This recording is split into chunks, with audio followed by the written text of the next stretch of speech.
Welcome to Global Morning. The death toll from flooding. Most time our politicians just bring in policies too, for sure.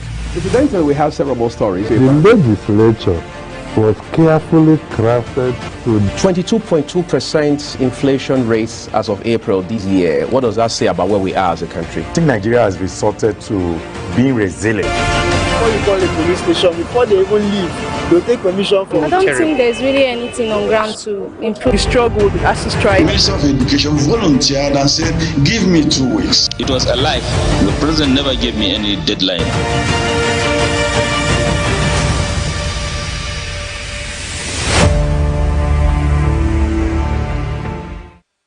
So we're turning our attention to issues around KOGI State's governorship election, which we understand has been scheduled for 11th of November, just a matter of weeks away. Then, of course, INEC has 3 elections around that time to cater to KOGI, of course, Imo and Bayelsa. But today our focus is on KOGI, which, by the way, it just happens to be, matter of proximity, neighboring states to the FCT. But quite frankly, if you have looked at elections in KOGI in the last cycles, of course, they are now also within the frame of states with off-cycle elections, like you have in Imo, Bayelsa, Ondo, Osun, Edo, Anambra, and a few others. However, the concern has been about how elections in KOGI are always marred with violence, regardless of where you're looking at it from. This is not about the political parties or the candidates. It's about the state itself, the losses, all right, that accrue to the state on account of violence that characterizes election in that state, and the image it creates of the people of KOGI outside that state. So the question is, going into this next one that is right in front of us, what will happen differently, whether from the standpoint of INEC, security forces, or the key players on the ground, meaning the political parties, their candidates, agents, and supporters. To help find some sense in this, I'm joined by our public affairs analyst and spokesperson of Admiral Usman Jibril of the Accords Party in KOGI State, Atiku Abubakar Isa. Second time around for you this week, actually. On Monday, we didn't have so much time to talk about the economy and the state of Nigeria. But today, we want to drill down to your states, to KOGI State now. Election is a matter of weeks away. The rhetorics are not very pleasant, even though we know ultimately the goal should be to produce a governor. Mm-hmm. What exactly is it like on the ground in KOGI as of today in light of the election?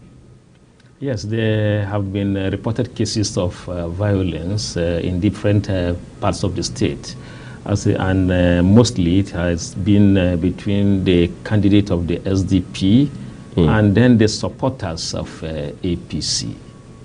And that has not really portrayed the state in good light, because we are not happy with the way events are unfolding. Mm-hmm. But we have continuously appealed to the security agencies to ensure that lives and properties are protected. And the governor of the state, His Excellency Bello, did promise that the election is going to be free and fair. So we hope that it's going to be free and fair.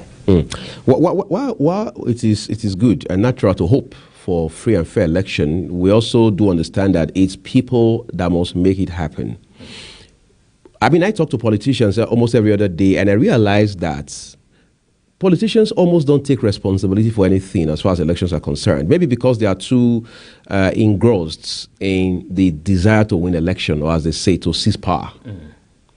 Who should be responsible for ensuring that elections are peaceful, transparent, credible, and free of rancor aside INEC? It is the primary responsibility of the chief executive of the state, that's the governor of the state, to ensure. Who is also an interested party.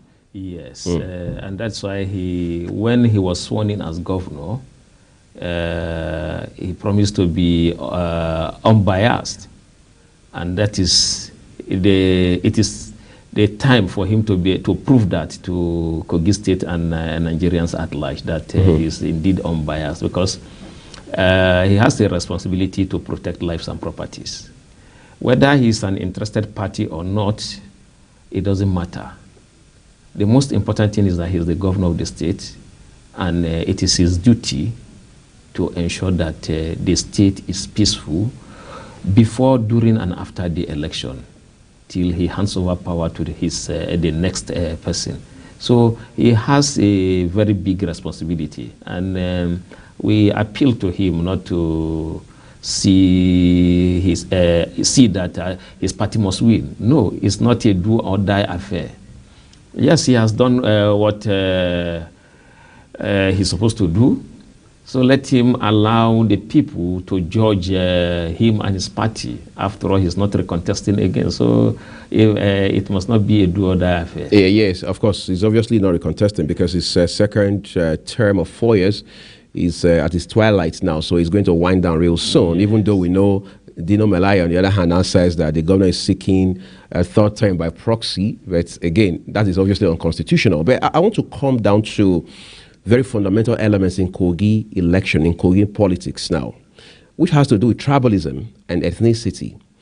In the last couple of years, I mean, for everybody who has followed KOGI elections, even if you started following in 2015, you realize that the narrative is split across ethnic line. This person is from this part of the state. No, they don't deserve it. It's not their turn.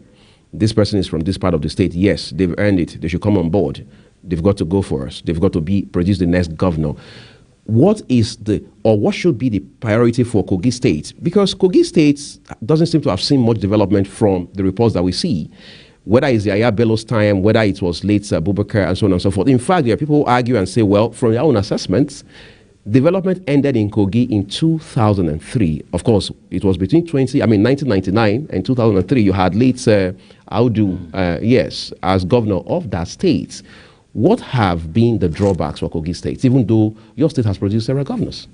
Yes, we in KOGI State actually believe that the late Prince Abubakar Audu remains the best governor KOGI has ever had.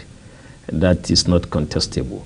But the people of KOGI State, most especially the politicians, the elders, and the traditional rulers, have risen to the occasion to be able to salvage the situation at the moment.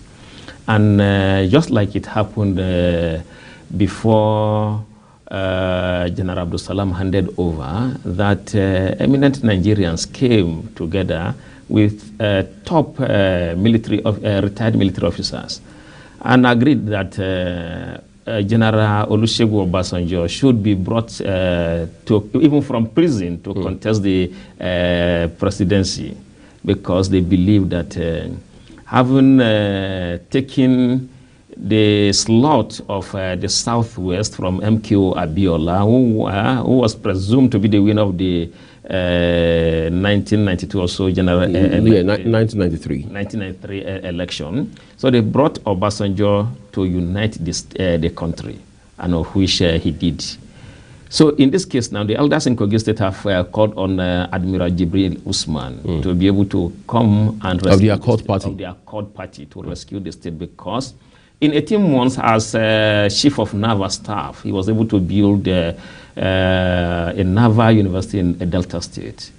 And he brought naval base to Lokoja, Onitsha, did so many things within the short period of 18 months. So the elders, it is not like himself saying that, oh, I want to become governor of KOGI State, but it was a call that he had to respect the people, and that is why he has come out now to contest the governorship election of the state, to be able to rescue the state from, and the most important thing is to unite the state with lines. The Okuns, the Ibiras, and the Igalas, all claiming that it is their turn. Even so, all these claims has really polarized the state, and that is why you see tension. And Admiral Usman, because of his background also, he remains the only candidate that has been going about the campaign without talks, because as a trained military officer, he abhors thuggery. And that is really very good for our state, and that is the only hope the state has for now. You know, some 18 or so parties are contesting this election. Your party, the Accord Party, is regarded as many, whether in KOGI or outside KOGI, as an underdog, for want of better words. And you have a couple of other parties in KOGI State, as far as this election is concerned, who are also underdog. What edge does your party have when you look at it against the backdrop of the fact that, as of today, I mean, the fact is very obvious, KOGI is an APC state. And there's also what they call the power of incumbency, for example. So what are the odds for the Accord Party and the other underdogs?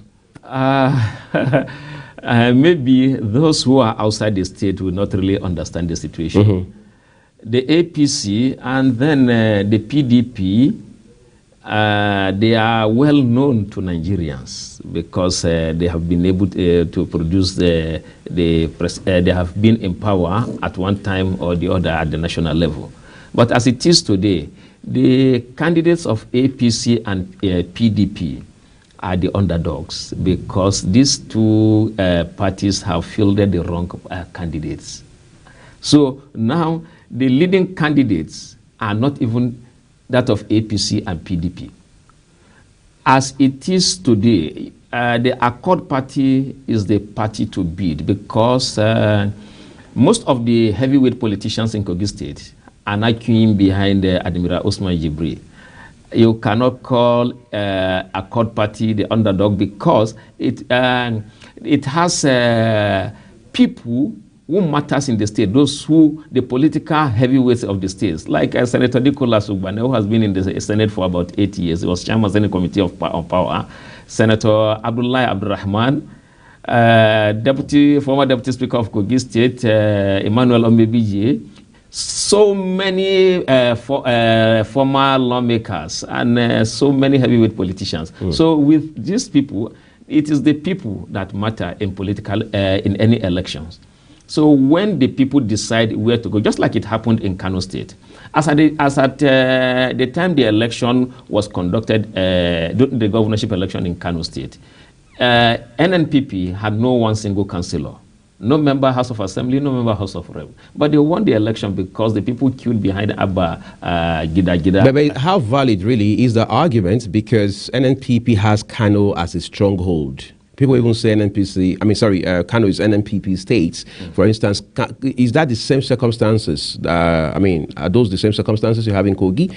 I mean, for a party that has a stronghold as Kano, I think it didn't come as a surprise to many people when NNPP won the election. Unlike Kogi State, where you can't really say Accord Party has Kogi State as its a stronghold. Is Kogi State a stronghold for your party? No, party? Even the NNPP, you can't say Kano was NNPP's stronghold as at the time of the election in 2023, because what we are saying is that they had no any political office holder. Yes, they produced the governor. Yet they produced the governor because the people queued behind the candidate and they believe that this is the time for us to change the leadership of the state. Even though APC, the then governor was APC, almost all the senators APC, and even at the federal APC, yet they defeated the APC governorship candidate. Why? Because the people that mattered in Kano politics left APC for NNPP, and that's the same situation you have in Kogi State now. Those that matter in Kogi politics are with Accord Party, and not just because of the party, but because of the personality, a former chief, naval chief, who they believe has what it takes to save the state, to unite the state, and then to secure the state, because what is happening in the state now is terrible in terms of insecurity, and that's why they are queuing behind him. It's like a movement, and that was the same thing that happened in Kano State during the governorship election. So it's the same thing, and the same result that was obtained in Kano State is the same result that is going to be obtained in Kogi State. We were saying defections, across board. One person moving from this party to another, his supporters following him, and so on and so forth, right? Doesn't that say that is about what a former governor would call stomach infrastructure as against persuasion, as against conviction? Because ideally, if you are leaving a party, one party for another party, it should be basically because you're convinced of the, if you like, ideology of that party. But most political parties in Nigeria are said to not have ideology. So what is driving this movement back and forth? I'm not just particular about Accord Party. I'm talking generally about what we are seeing in Kogi now, all of the defection from one party to the other. In most cases, the defection is as a result of interest. And Kogi interest or selfish interest? Personal interest? Yes, KOGI interest. Take, for example, when Senator Dino Melaye emerged as the governorship candidate of PDP, the founding members of PDP who have never left the party, even in the face of persecution and intimidation, left the party because they felt that Dino is not the person they want. But since he's the candidate now, they are leaving it for him. And that's why you're not even hearing about PDP in the state. I did mention just now that APC and PDP... And the other dogs now, by your own assessment. Yes, because they have the candidates. But with due respect to the candidate of the APC, he's a gentleman. So I don't want to say anything that will harm his person because he's a gentleman. And but for the candidate of the PDP, people left the party because they believe he doesn't have what it takes to be governor of the state. Because in most cases, you see, let me say something very quickly. In as much as we are very careful about what we say about anybody, when you present yourself for any election, you have to be scrutinized. Everything about you will have to be scrutinized to see whether you are fit or not fit. People complain in KOGI State that Senator Dino Melaye, who has not been able to manage a family without a wife, cannot really manage. But again, that's his private life. We cannot be discussing his private life because I have personal issues with their marriage, with their children, and so on and so forth. Some of these things, we may not understand the dynamics around them. However, I think that call is for the people of KOGI to make on the 11th of November, because now, whether we like it or not, is officially the flag bearer of the People's Democratic Party as far as this KOGI election is concerned. But I want us to talk about how that Nigerian politics, I mean, beyond KOGI now, Nigerian politics appears to leave a party today. Tomorrow they say he's going to officially be declared a member of another party, and he's going with 4,000 of his supporters. He's going with 15,000 of his supporters, like a herd kind of movement. Doesn't that say to us, if we want to be sincere to ourselves, that our politics or our politicking is more about naira and kobo, the superficial elements, not even about how we can bring change to society? It's not only about our politics. Even institutions in Nigeria, almost all institutions are in this country, because it is the people now that matter. Individuals are stronger than even government. That's why some persons, whether you agree with me or not, some persons can do away with anything. In short, they can even commit murder and they'll still go scot-free. That is the situation we have found ourselves in this country. Also, because we have not been able to tackle poverty very well. So a hungry man cannot really stand firm and make a decision. That's why we have continuously said to the government that you need to do something about the economy. You cannot bastardize economy and say you are fighting corruption. You cannot be paying civil servants less than 100,000. The fact is that anybody who earns less than 500,000 naira in Abuja is a wretched human being. Is a very poor human being. As long as he has a family, one wife and a child who is going to school, you are a poor man. So now, and how many people are even receiving 500,000 naira? So the government is not serious. Talking about corruption is a waste of time. You cannot solve corruption in this country because you have impoverished the people. They can't go to hospital and access health care. It is very high. Everything is expensive. You don't expect a man whose wife is in the hospital, he has not been able to pay the bills. His child has just been driven from school to say not to follow any politician who will give him something, at least to solve the immediate pressing problem of solving the hospital bill and then paying his child's school fees. We just have to we have to face the reality and say the truth. So those who have money, if you are a drug lord now, you join any political party, people will follow you. That's the truth. That means we have a lot of mess to clean up in our system, whether institutions or whatever it is, political parties. and so on and so forth. That is it. I also want to ask you something about this, without prejudice to some cases that are already in courts. For example, in recent times, there has been this increased noise, if you like, about credentials of political officers. I mean, those who have been elected into political offices.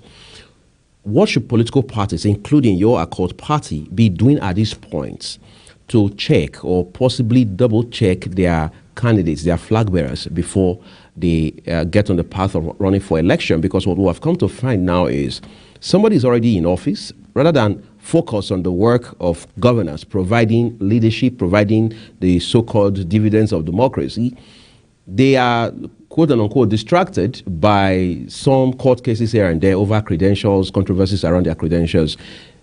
Is your party, the Accord Party, for example, like is expected of other parties, doing due diligence to ensure that before an individual is projected as candidate for whatever election it is, that they've been checked, so that it doesn't look like the political parties are even weaker than we are seeing from the outside? Well, let me start by talking about my candidate and my principal, Admiral Usman Jibri. You know that he is the former chief of naval staff, and the military, at least, is one of the few institutions in Nigeria that is still okay when compared to other institutions. But let me tell you, all political parties, before you go into primary election, there's a screening committee. And then this screening committee will screen even the credentials of all the aspirants. Because I know this because I was a returning officer for the governorship election in Ebonyi State when I was in APC in 2014. Oh, you moved from APC? Yes, because I was state secretary of ANPP, the defunct ANPP. Before the merger? Yes. So I have been into party politics and I know all of this. But let me tell you, the fact is that the screening committee, the members of the screening committee usually are selected, and what they do, if you have money, in short, you can ask the screening committees to screen out your opponent. Why? To give you an edge. To give you an edge. And they will not even look at your credentials. All the political parties in Nigeria are weak. I'm not here to just talk about a particular political party or to promote a particular party. I'm here to speak the fact. All political parties in Nigeria are weak. They don't screen the aspirants. All they do is the members of the screening committee are all, in most cases, weak men who will not do anything. They are only after what they will collect from the aspirant. And that's why you have all of these cases. These things are known to the political parties because the political parties are also very weak. They will accept whatever, because when you bribe the screening committee, you also bribe the national executive of the political party. As a candidate? As a candidate. That's when you, as an aspirant, you bribe during the screening. And then, when the result of the screening is taken to the party's headquarters, you still bribe the nation. The officers at the headquarters are just there in most cases to get for what they will get, not for the interest of the party or the country. So because you have men and women who are morally bankrupt in most of the political parties in Nigeria, majority forget what they come on air to say. We deal with these people and we know. Almost all of them have price tag. Almost all of them, they have price tag. And if there's anyone, I challenge all the political parties, APC, PDP, most especially, for us to come for a debate. Any individual who come out, I will then be able to point out all these scandals.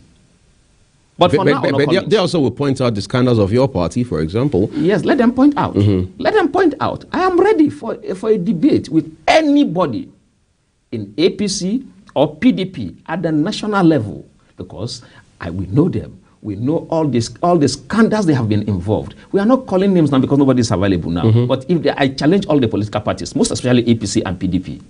That's what they do, and that's why you have all of these cases in court. You have people who do not have the certificate, and not only APC and PDP, Even the SDP deputy governorship candidate has a case in court. His own case even criminal now because they are talking about forgery. So that is the situation you find because these political parties do not screen these candidates. All they are interested is for you to become a candidate. All you need is just to have money. Whether you are an armed robber or a drug baron, it doesn't matter. What they are interested in is the amount of money. In short, the political parties, I was to contest the governorship election. In KOGI? In KOGI. I won't mention the political party. What they asked was, how much do I have? Nobody was talking about the idea. Nobody was interested in anything. How much do you have to drop for the National Executive Council? And then how much do you have for the campaign? And in most political parties, that is what you are asked. I want us to talk about elections. People believe now, as of today, I mean, we've seen it, it's very glaring, that elections are monetized. Some people say over-monetized. Nigerian election is humongously expensive to execute at the level of INEC. When you narrow it down to the political parties, there's so much of money that goes into funding campaigns and so on and so forth. To the point that, as of today, it is practically impossible to believe that there's a cap on campaign funding, even though there's supposed to be a threshold of some sort to say, look, as a political party, you're a presidential candidate, you can't spend beyond these limits. But of course, that has never been the case. How do we begin to de-emphasize money in politics, even though we know it's not possible to take out money altogether, but de-emphasize it somehow, and then be able to emphasize values and good governance, excellent leadership, such that brings real results for the people? Yes, it will take a long time. But is it possible? It is possible. It will take a very long time because, like I said earlier, the present situation of Nigerians will make good things like that impossible in the shortest period. We will have to work towards that over a long period of time. It is not about orientation.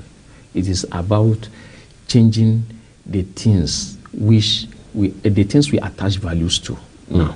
And the only thing we attach the highest value to now is money. As long as you don't have the money, nobody takes you serious. The electorates are not interested in what you have to offer. Before they listen to you, they talk about how much. In short, they will only listen to you if they know that you have something to offer. Financial inducement. If you don't, nobody takes you serious. If you want to contest election, and they assess you and see that, take for example, you want to contest House of Reps, and they assess you that you do not have up to at least 50 million naira. They say you are not a serious contender. No matter your antecedents, your capacity. Nobody is interested in that. Nobody is interested in that. And those who have the money will not support good people. That is why we are seeing the results now. Very irresponsible people, those who are morally bankrupt, are the majority of people who are the political leaders in Nigeria today. In 2022, former President Muhammadu Buhari signed into law the Electoral Act. And then we've seen INEC do a whole lot in terms of trying to clean up the system, make it a bit more robust and interactive and transparent and so on and so forth. We've seen INEC review its guidelines, especially for specific elections, maybe like yours in KOGI, for example. On top of all that, INEC has held a couple of meetings with political parties, all the political parties in this election, including with security agencies. To add icing to the cake, INEC now says that all the results from this election will be uploaded to the IRF. In other words, they're saying the results will be transmitted electronically. Does that boost your confidence? Yes, because not transmitting electronically will definitely affect the transparency of the election, because during carrying the result sheets from the polling units to the ward and then to the collation centers, results are usually changed. So with what INEC has said now, what they have said, it means they have learned from their previous mistakes in the last general election, which indeed is very good, because most of the things they have said in the past is usually on paper, which they don't usually put it into practice. But with this, Now we can, even if you go to court, the court has ruled that INEC can transmit result whatever way they want. So, but morally, they have a responsibility now, since they have mentioned it that they are going to transfer it electronically, and that will be the best thing to do. That will save lives, because in the process of changing results, lives are usually lost. Lives are usually lost. I remember in my local government in Ida, during the House of Assembly election, a young man was shot at the collation center. Well, you don't hear of all of these things, because even lives don't matter in this country, except it's the life of somebody who is wealthy. Nothing matters. Only those who have enough resources. These are the people that are taken very seriously in this country. Well, one of the monsters that pose a threat to Nigeria's elections is vote buying. Some people vote to eradicate vote buying. The answer is no. It's not possible, because even the security agencies who are deployed to the polling units to see that they stop vote buying, they also perpetrate in the crime. They only stop the political parties that have not bribed them. But that's a weighty allegation. Yes, it's the fact. You see, we need to come out and be very frank with ourselves if we need to change, if we want to move this country forward. So vote buying, the answer is no. You can't stop vote buying now, because the government has done so many things that will continue to encourage these things. You politicians are also the ones involving the different methods of ensuring that vote buying continues to happen. It's not INEC, it's not the police. Yes, it's politicians who buy votes, not police, not INEC. Politicians who buy votes. Yes, and their parties. The politicians who buy votes do not buy votes alone. They have cronies. They have security agencies who also back them. They have INEC officials who also back them. So these things is a circle. Many people are involved. Only the politicians cannot do it. If the INEC officials will resist it, the security agencies will resist it, then the politicians won't be able to do it. Okay. I hope that really happens, because it has become like a syndicate, just like you mentioned. So it's probably something more like a ring, but we hope we're able to have that ring busted and hopefully cut to its barest this phenomenon of vote buying, which has become very embarrassing and continues to damage the fabric of our electoral structure. I'd like to thank you so very specially, Atiku Abubakar Isa, public affairs analyst and spokesperson of Admiral Usman Jibril of Accord's party, who is standing for election in the KOGI governorship polls scheduled for 11th of November. We wish you and your principal the best of outcomes. Thank you very much. All right. So that's our program, everyone. Thank you for watching. We do not take for granted the investment of your time with us on our programs. Remember that the views of our guests are their opinions. I'm Uya Agmofwegbe. Stay with us here on Global Television.